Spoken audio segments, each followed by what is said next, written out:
إلهي وربي وسيدي ومولاي، لأي الأمور إليك أشكو، ولما منها أضج وأبكي، لأليم العذاب وشدته أم لطول البلاء ومدته؟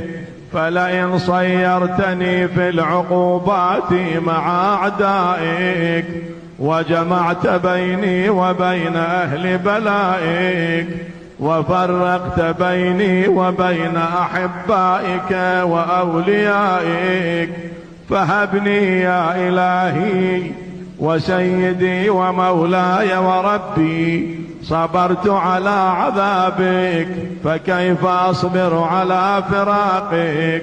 وهبني يا إلهي صبرت على حر نارك فكيف أصبر عن النظر